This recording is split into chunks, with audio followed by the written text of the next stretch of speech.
Dan yang paling miris lagi, Mas Idris, misalnya ada seseorang misalnya yang bukan karena niatnya, bukan karena memang sudah direncanakannya, tapi karena memang keadaannya, karena keadaan ekonominya yang susah misalnya, dia tuntutan kehidupan harus makan, dia mengambil misalnya berondolan sawit.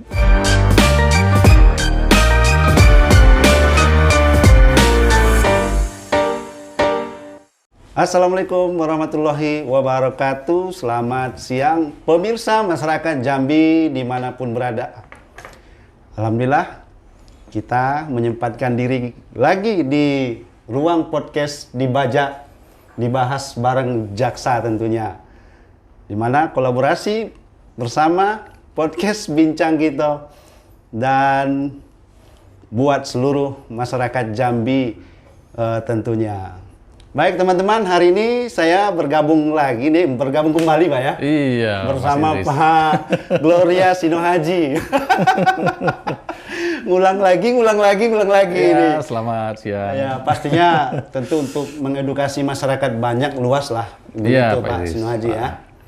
Dan hari ini menariknya pembahasan kita tidak lain kalau kemarin kita membahas seputar tentang modus pemburu satwa liar ya. Satwa liar, benar. Wah, udah diceritakan oleh Pak Jaksanya ini banyak ini dan berbagai macam tindak pidananya seperti apa. Wah, luar biasa Pak Jaksa hari ini. Dan hari ini sengaja Bapak kita hadir kembali ingin tahu kita Pak secara luas ini Pak. Terkait adanya program khusus mungkin barangkali ya. Iya, Mas Idris. Program khusus oleh Kejaksaan Agung Republik Indonesia. Iya. Di mana memberikan sebuah jaminan restoratif justice kepada kepada pelaku tindak pidana ini, katakan begitu ya. Mungkin dia sebelumnya pernah berproses, ditangkap dan disangkakan ya kan, dan dipidanakan, tahu-tahu kok ada mendapatkan sebuah keadilan itu tuh ya. Hukum seperti apa ini? Apakah ini sebuah hukum yang sehat bagi jaksa itu sendiri memberikan jaminan kepada pelaku-pelaku tindak pidana? Secara luas mungkin pingin tahu sedikit Pak Sinohaji ya. Iya, Mas Idris. Pingin tahu aja sedikit. Iya. Restoratif justice itu apa sih Pak? Jadi terima kasih Mas Idris ya, teman-teman sekalian. Kalau kita berbicara tentang restoratif justice itu sebenarnya dari awal katanya, dari bahasanya itu kan ada restoratif justice. Restoratif itu adalah upaya untuk pemulihan, mengembalikan. Nah, itu kalau dari padanan katanya kan. Jadi restoratif justice itu pengertiannya mengembalikan atau memulihkan hukum itu kepada keadaan semula. Jadi bagaimana hukum itu artinya yang selama ini mungkin kita pergunakan misalnya untuk sepertinya seolah-olah seperti untuk pembalasan. Nah, tetapi ini kita alihkan dia sehingga itu kita pulihkan kepada keadilan semula. Jadi restoratif justice itu di mana kita mengupayakan di mana pihak tersangka maupun korban ya, kemudian ada tokoh masyarakat dengan mediatori oleh jaksa, ini kita damaikan mereka sehingga perbuatan yang dilakukan oleh tersangka itu dengan kategori tertentu itu bisa didamaikan, kemudian si korban ini menerima maaf dari si pelaku sehingga situasi yang tadi sudah terlukai ini kembali menjadi normal. Jadi tidak harus kita bawa ke ranah penuntutan di persidangan. Mungkin demikian secara umum. Iya benar. Tapi hari ini luar biasa yang dilakukan oleh kejaksaan nih Pak. Ini memang program khusus atau bagaimana ini Pak? Ya, jadi gini Pak Idris. Jadi ini saya kasih contoh ya. Jadi dulu itu ada banyak masalah-masalah hukum yang sebenarnya tidak harus sampai ke pengadilan. Sebagai contoh misalnya ada seorang ibu yang bertetangga jiran dengan tetangganya sebelah rumah misalnya, karena memang ayamnya yang lari ke halamannya, kemudian anaknya yang sering berlari di halaman sehingga terjadi pergesekan dan terjadi perkelahian. Jadi antara ibu saling memaki-maki misalnya, gara-gara ibu ada anaknya sehingga terjadi mungkin cakar-cakaran. Nah, yang notabene selama ini memang orang itu hidup berdampingan. secara kekeluargaan, adat, saling membantu dan sebagainya. Masa gara-gara masalah sedikit yang masih bisa didamaikan, kita harus sampaikan ke persidangan. Dan yang paling miris lagi, Mas Idris, misalnya ada seseorang misalnya yang bukan karena niatnya, bukan karena memang sudah direncanakannya, tapi karena memang keadaannya. Karena keadaan ekonominya yang susah misalnya, dia tuntutan kehidupan harus makan. Dia mengambil misalnya berondolan sawit, atau mungkin ada buah kakao dan sebagainya. Pencurian sebenarnya. Iya, yang memang dia mengambil itu bukan untuk kaya, atau mungkin untuk membeli sesuatu yang lebih mewah, enggak. Tapi untuk kebutuhan hidupnya. Nah, dia ambil itu. Nah, apakah kasus-kasus seperti ini harus kita teruskan ke pengadilan dan sebagainya? Sementara korbannya sendiri memberikan maaf untuk itu. Misalnya, inilah sebagai contoh. Pak, tapi begini, Pak Sinu Haji. Iya. Untuk meyakini itu bahwasanya si pelaku ini katakan ya, pelaku ini kan tadinya niat sebenarnya pingin memenuhi kebutuhan hidup tadi ya, sehingga mencuri lah. Iya. Ya kan? Jaksa sendiri meyakini itu bahwasanya dia memang betul-betul ingin hidup dan dia melakukan pencurian, ya kan? Dan sehingga jaksa punya analisa atau mungkin ini tidak perlulah ini. Seperti apa kayak meyakinkan itu jaksa sendiri? Jadi memang Pak Idris, misalnya setelah pemerintah melihat ini, khususnya Bapak Jaksa Agung, kemudian melalui Pak Jampidum yang meneruskan perintah ini ke seluruh jajaran Pidum di Kejaksaan se-Indonesia, di mana dengan terbitnya Peraturan Kejaksaan Nomor 15 Tahun 2020 itu, iya, itu sebenarnya sudah digariskan ada beberapa syarat-syarat yang harus dipenuhi ketika memang satu kasus itu misalnya harus bisa kita selesaikan penuntutannya secara restoratif justice. Nah, misalnya yang pertama sekali adalah si korban itu harus dia mau memaafkan si pelaku. Nah, kemudian yang kedua, si pelaku ini juga harus pertama kali melakukan perbuatan itu. Jadi kalau misalnya dia sudah berulang kali residivis itu nggak bisa. Nggak bisa. Nggak bisa. Nah, kemudian perbuatannya seperti apa yang bisa? Perbuatannya juga ada batas-batasannya. Misalnya tindak pidana yang dilakukan itu harus diancam itu maksimal 5 tahun. 5 tahun. Jadi misalnya kalau pencurian, itu masih 362 itu masih 5 tahun, itu masih bisa. Masih bisa. Atau 480 ya, 480 itu adalah perbuatan misalnya penadahan, itu 4 tahun. Atau misalnya 351 2 tahun 6 bulan, itu masih bisa. 2 tahun 10 bulan itu masih bisa kita retroaktif. Kemudian di samping itu ada batasan kerugian. Misalnya kalau tadi batasan hukumannya 5 tahun paling ke bawah, batasan kerugian itu sekitar 2,5 juta. Kerugian daripada si korban ya? Iya, si korban. Misalnya kita ngambil misalnya buah sawitnya misalnya diambilnya 3 tandan, hitung-hitungannya mungkin ya cuma 300.000 lah. Jadi hukumannya, kemudian kerugiannya, nah kemudian itu masih perbuatan yang pertama dan bukan yang berulang residivis. Nah, mungkin ini batas-batasan yang harus dipenuhi. Kecuali misalnya ada perbuatan-perbuatan yang karena kelalaian. Nah, kelalaian itu seperti apa? Misalnya kan kita naik sepeda motor nih Pak Idris ya. Naik sepeda motor, tiba-tiba kita nabrak orang. Nah, 310, dia lukanya juga agak parah misalnya. Nah, ini kan kadang-kadang kan mungkin kerugiannya ketika dibawa ke rumah sakit itu bisa sampai 6 juta, kemudian ancamannya di atas 5 tahun dan sebagainya. Tapi ini masih bisa kita pertimbangkan selama memang korban itu masih memberikan maaf, kemudian si pelaku ini dia merasakan kesalahannya dan berjanji tidak akan. Artinya pihak jaksa sendiri ya yang melakukan mediasi itu, mediatornya atau seperti apa? Nah jadi gini, ini juga ada teknik-tekniknya Mas Idris. Ya. Karena kadang-kadang ini memang jaksa-jaksa kita ini sudah kita kasih pemahaman dan edukasi. Kita sudah BIMTEK, kita berikan pemahaman bagaimana cara menjadi mediator yang baik. Karena gini, kadang-kadang ketika kita pihak-pihak ini sudah sepakat untuk melakukan perdamaian, nah tetapi ketika nanti jaksa kita ini belum paham dia bagaimana cara sebagai mediator yang benar, ini bisa bubar. Iya, sebagai contoh misalnya blunder dia. Sebagai contoh misalnya, ketika pihak si korban maupun yang pelaku ini kita satukan, kadang-kadang ada di situ keegoan masing-masing. Nah, terutama misalnya si korban itu sering itu dia ngomong itu di depan kita mediator, ada lembaga adatnya, ada tokoh masyarakatnya, ada juga nanti mungkin dari perangkat desa dan sebagainya. Karena dia merasa baik sama si korban ini, dia kan berteriak itu. Ini Pak Jaksa, ini sudah saya kasih sepeda motor, saya kasih sekolah, tapi itu digelapkannya. Ini memang sangat kurang ajar dan sebagainya. Itu kan keras bahasanya. Nah, disinilah peran jaksa itu dia harus bisa menetralisir dan membuat reframing keadaan. Jadi reframing itu kita buat gini, misalnya jangan kita salah membuat kata-kata itu. Supaya tidak mempengaruhi psikologis Jadi artinya misalnya kita rubah seperti ini. Oh, sebenarnya niat Bapak baik ya Pak ya. Waduh, Bapak ini memang sangat baik. Mulia hatinya membelikan sepeda motor untuk si korban, si pelaku ini.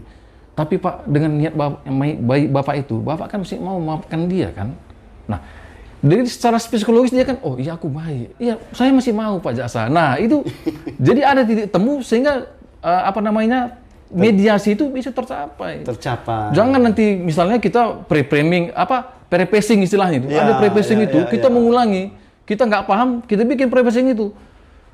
Jadi gimana Pak? Bapak sudah belikan sepeda motor, dia masih jahat. Oh iya Pak. Oh itu bisa jadi makan waktu juga nggak itu Pak? Makan waktu Pak Adris. Tapi memang kadang-kadang kalau sudah teknik ini kita kuasai, itu lebih cepat. Lebih cepat. Kita sudah paham, jaksa kita apalagi kasih pidum itu se-Jambi itu semua sudah kita berikan bimbingan teknis dan kita yakin pasti pelaksanaan RJ di wilayah kita di Provinsi Jambi ini pasti bisa berhasil dengan bagus. Udah berapa banyak Pak yang sudah dilakukan RJ itu Pak terhadap pelaku tindak pidana ini Pak? Yang khusus di Jambi aja lah dulu. Ya, yang di Jambi ya. Kalau di Jambi ini memang dari 10 Kajari itu kita sudah berhasil melaksanakan RJ sebanyak 16 perkara jatuhnya 16 perkara. Jadi masing-masing Kajari sudah ada satu, ada Kacap juga sudah menyelesaikan RJ. Intinya kalau RJ ini kan Mas Idris ini kan pelaksanaannya juga bukan kita lakukan secara gampangan juga enggak. Karena ketika nanti proses ini sudah kita laksanakan mulai dari Kajari, di Kajari sudah dimediasi, kemudian disampaikan ke kita di Kejati juga nanti kita minta ekspos internal. Jadi dari para Kajarinya mengundang pihak pelaku, korban, tokoh masyarakat, tokoh agama, tokoh adat semua. Sengaja mencari kelayakan atau bagaimana? Iya. Kelayakan memberikan untuk jaminan tadi? Atau bukan. Bagaimana? Jadi di situ nanti dimediasi orang itu untuk ikut perdamaian. Masing-masing nanti misalnya dari tokoh agama, tokoh adat, dan tokoh masyarakat ini memberikan dukungan ke kita, ke para pihak ini supaya perdamaian ini bisa tercapai. Nah, setelah tercapai itu diekspos lagi di Kejaksaan Tinggi secara virtual dari Kajari ke kita. Setelah kita ACC kita setujui, nanti kita minta lagi ekspos untuk persetujuan akhir ke Bapak Jampidum. Jadi Kajari dari Kejati dihadiri oleh Pak Kajati dan Pak Waka, baru kita ekspos waktunya ke Pak Jampidum. Nah, setelah disetujui oleh Pak Jampidum, baru nanti kita buat surat ke Kejari bahwa itu sudah setuju dan segera dilakukan SKP 2 istilahnya. SKP 2 itu adalah surat ketetapan penghentian penuntutan. Nah, untuk diteruskan kepada si pelaku, nanti itu dijemput beliau ke kalau dia ditahan, dijemput dari rutan. Nah, di kantor kita nanti di Kejaksaan Negeri kita sampaikan bahwa itu sudah kita hentikan. Ya dengan catatan ya dia harus bisa merubah sikapnya, berbuat lebih baik. Nah, kembalilah ke masyarakat karena banyak pekerjaan yang bisa kita lakukan tanpa harus melakukan tindak pidana. Baik Pak, luar biasa ini. Ini makin asik ngobrol ini, makin bertambah wawasan ini sepertinya. Pak Sinuaji, iya. Luar biasa pencerahan-pencerahan ini. Menyambung lagi ini seputar RJ ya.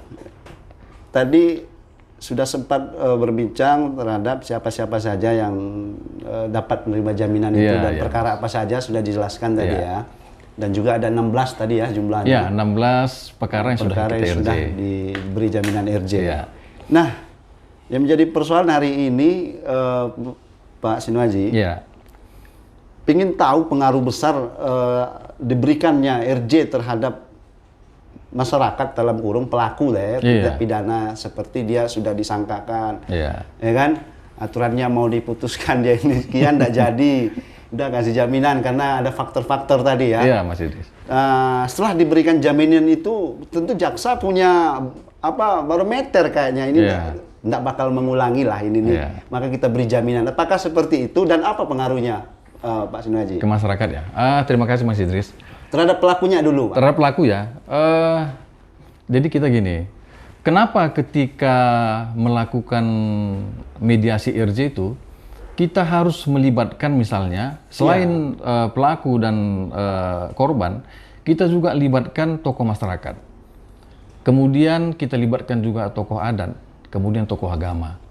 Nah, sebagai contoh misalnya, saat ini ketika kita melaksanakan IRJ ini sesuai dengan perintah pimpinan, ini kita usahakan bagaimana supaya bisa ini tercapai dan kita dekatkan ke masyarakat. Betul. Nah, makanya saat ini itu kita dirikan, kita bangun komunikasi melalui rumah-rumah IRJ yang sudah kita bangun di Jambi ini.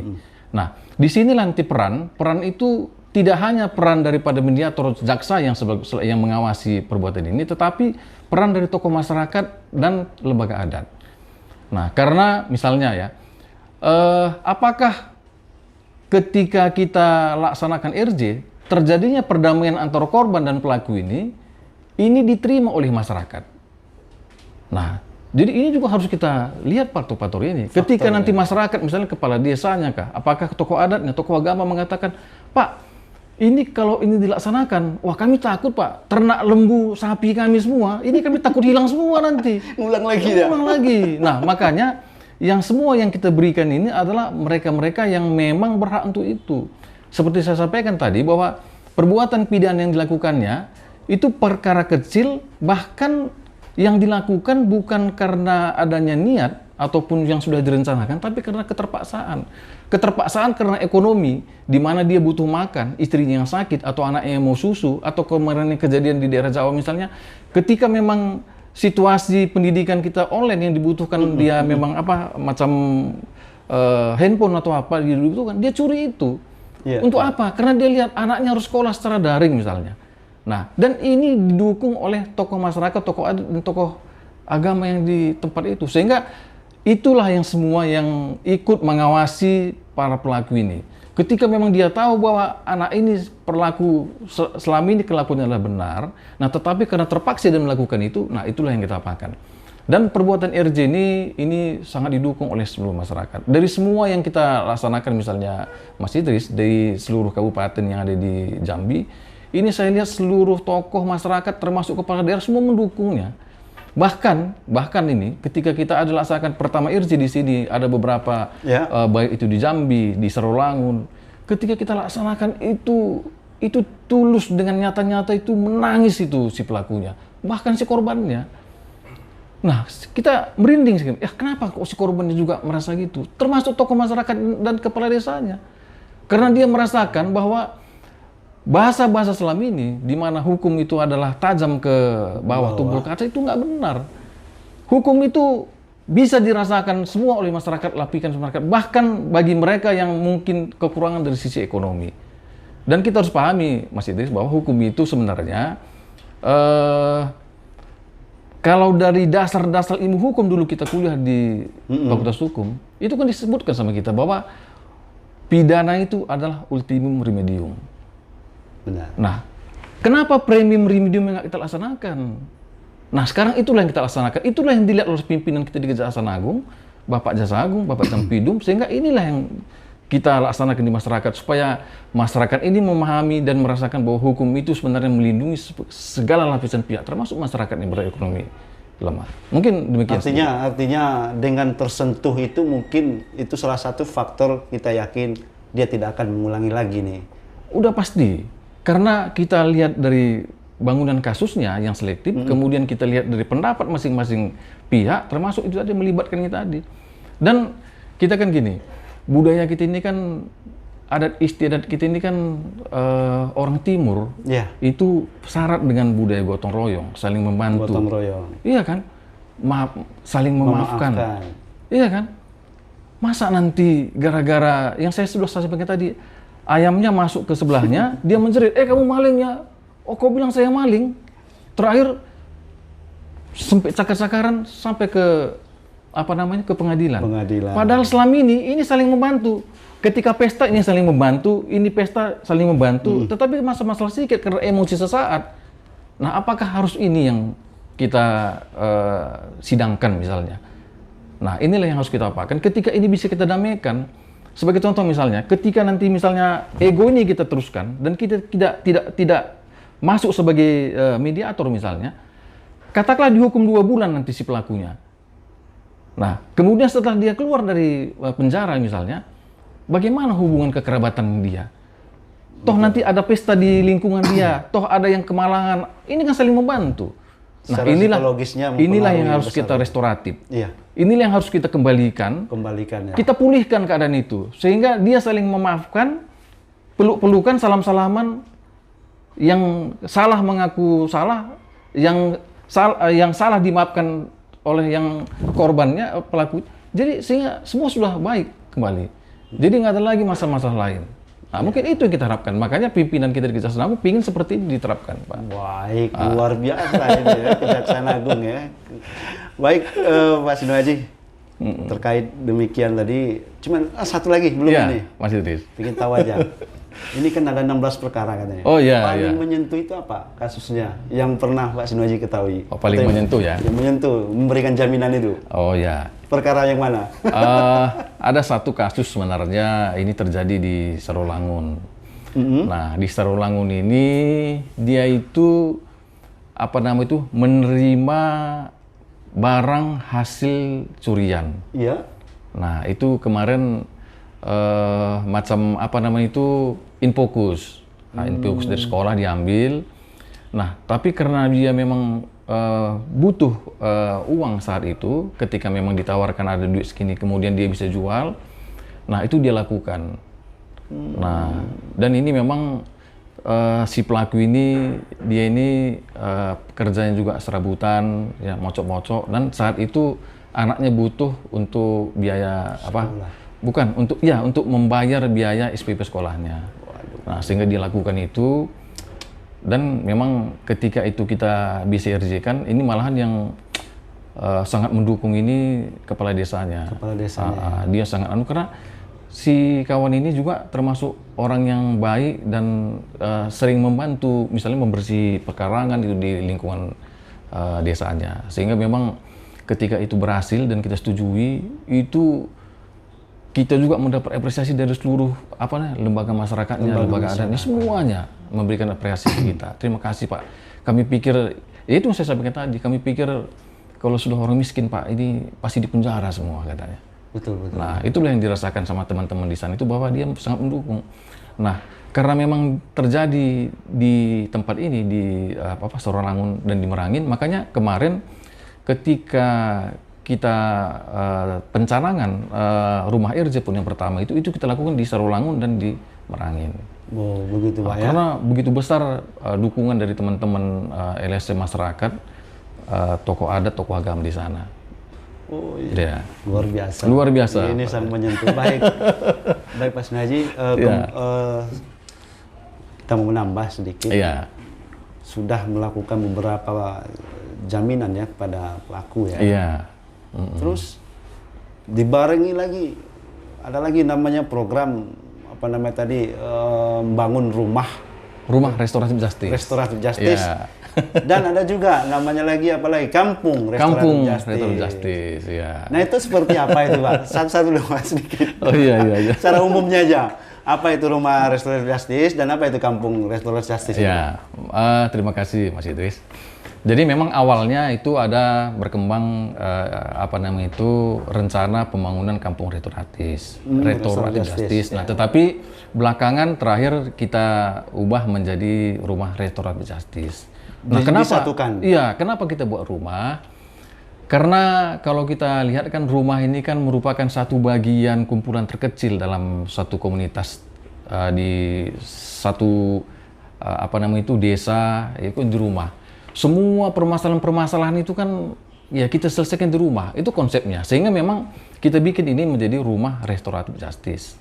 Nah, rumah restoratif justice ini adalah rumah di mana nanti ya semua masalah-masalah yang ada di desa ya itu nanti bisa kita selesaikan di rumah ini ya dengan di mediasi oleh jaksa. Jadi jaksanya hadir, nanti ada pihak-pihak di situ di rumah itu yang mungkin punya permasalahan-permasalahan tertentu, dan juga hadir di situ nanti tokoh lembaga adat. Ada lembaga adatnya, kemudian ada mungkin dari tokoh agama maupun dari tokoh masyarakat, dari kepala desa dan sebagainya. Nah, kenapa itu kita lakukan? Karena seperti yang saya sampaikan tadi bahwa sebenarnya kita ini kan hidup di dalam tatanan adat istiadat yang memang selama ini sudah kita laksanakan dan sudah kita patuhi. Betul. Khususnya di Jambi. Di Jambi ini sangat kental. Ketika kita melakukan launching rumah restoratif justice itu di Desa Skancing ya di Merangin, itu saya aja sampai kaget. Di sana itu masih dipatuhi seluruh adat-adat yang ada. Bahkan aturan-aturan itu lebih rinci daripada hukum positif yang ada. Sebagai contoh misalnya, kalau misalnya perbuatan-perbuatan pidana, misalnya ada kita berkelahi, mencuri, itu ada semua di dalam undang-undang adat 14 atau berapa saya lupa namanya, undang-undang adat itu. Yang di undang-undang adat. Bahkan masalah kesopanan pun sampai itu diatur. Ya. Anak gadis itu nggak boleh berduaan, nanti digelap-gelap sama orang. Itu kalau itu dilakukan nanti mungkin kena denda, bayar ini dan sebagainya. Itu sampai diatur sedemikian. Nah, itulah yang mengatur selama ini masyarakat itu supaya hidup damai, aman, dan tenteram dan bahagia. Nah, hukum kita ini kan hidup juga harus seperti itu, mengatur juga. Yeah. Artinya, kalau memang ada masalah-masalah yang terjadi di masyarakat, ya, itu kan bisa kita selesaikan kalau masalah-masalah kecil yang memang masih bisa kita selesaikan secara RJ. Kayak seperti KDRT, Mas termasuk? KDRT juga bisa. KDRT kalau memang ada perdamaian, itu sebenarnya lebih baik, Pak Idris. Sekarang contoh gini, di dalam kehidupan rumah tangga, bisa aja terjadi masalah-masalah kecil, ya. Misalnya, gara-gara nutup pintu aja nanti terlalu keras, mungkin karena angin, nanti suami tersinggung. Kau bating-bating pintu, berkelahi. Kalau sekali terbekelahi atau dia lemparkan kena agak tergores sedikit. Nah, ya, kalau nanti misalnya ini sampai harus berlanjut misalnya, iya. Nah ini kan bagaimana dampaknya nanti dengan keberlangsungan keluarga ini? Anaknya sudah 3, kecil-kecil. Apakah harus cerai? Kasihan ya. Nah, apakah tidak sebaiknya kita bawa di rumah RJ ini, kita damaikan dengan lembaga adat, dengan tokoh masyarakat, tokoh agama semua, kita selesaikan dengan damai. Dengan catatan jangan mengulangi perbuatan itu. Dan saya rasa ya kita juga kalau sudah dikumpulkan, didamaikan, ya kan manusia ini kan kalau saya melihat Pak Idris ini kan nggak ada yang jahat. Kita lahirin semua dalam keadaan putih seperti kertas, ya. Keadaan suci bahasanya. Keadaan suci. Jadi semuanya kita pasti baik ini. Ada dasar baik di dalam diri kita ini. Nah sehingga kita percaya itu. Nah kalau memang nanti berulang, mungkin sudah ada yang salah. Tapi kalau memang belum, masih bisa kita berikan pemahaman. Nah, itu lebih baik. Nah, untuk itulah makanya pimpinan Pak Jaksa Agung, Pak Jampidum itu menyarankan agar setiap desa itu, kalau bisa kita bentuk satu rumah restoratif justice. Satu desa, satu rumah? Satu desa. Satu rumah RJ. Iya, kalau bisa. Supaya nanti semua permasalahan hukum ini bisa kita selesaikan yang kecil-kecil. Sekarang udah berapa, Pak? Rumah sudah dibuat atau ini karena memang waktunya lagi ini kalau untuk di Jambi ini sudah ada 8 rumah RJ. Daerah mana aja, Pak? Desa 8 rumah RJ ini ini juga tadi baru kita pulang dari Sangeti dari Muara Jambi untuk peresmian rumah RJ juga di sana. Wah, luar biasa. Bekerja sama dengan tokoh-tokoh lembaga adat di sana.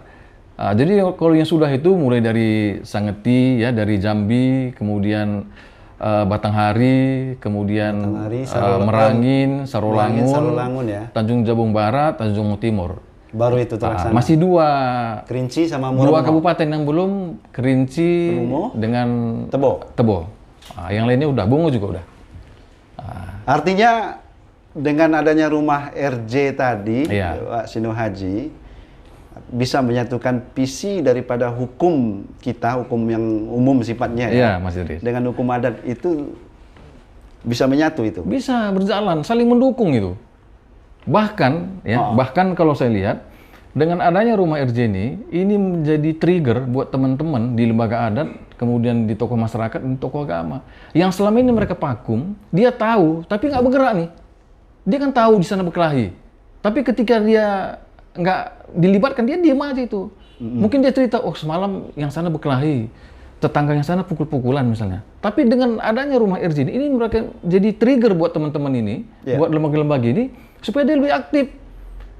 Dia sudah tahu, dia sudah paham, bahkan dia nanti yang lebih ke depan untuk menyelesaikan masalah-masalah ini. Nah, setelah berkumpul semua, baru nanti mungkin kita dari pihak kejaksaan diundang. Pak, ada gini-gini. Ah, ini kan semua sudah bekerja dia dengan adanya rumah RJ ini.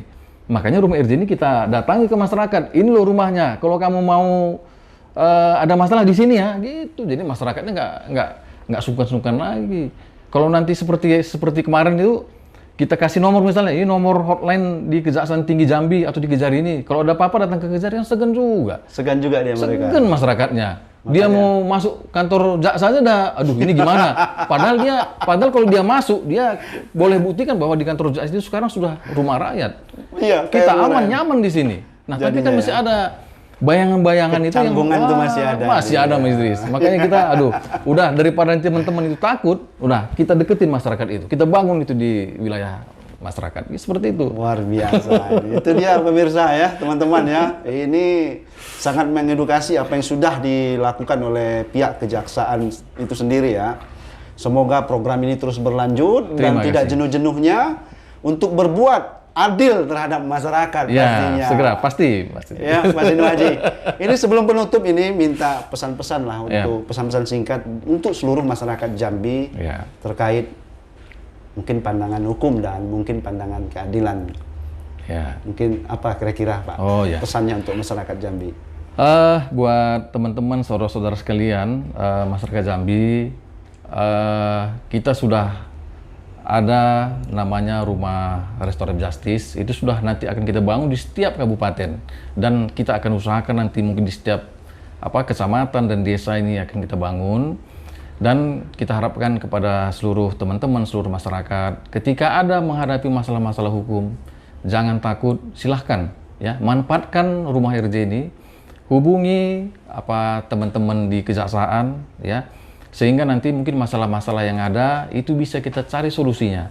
Dan yang paling penting, teman-teman dan saudara-saudara sekalian, kita harus hidup tetap memperhatikan aturan-aturan yang ada.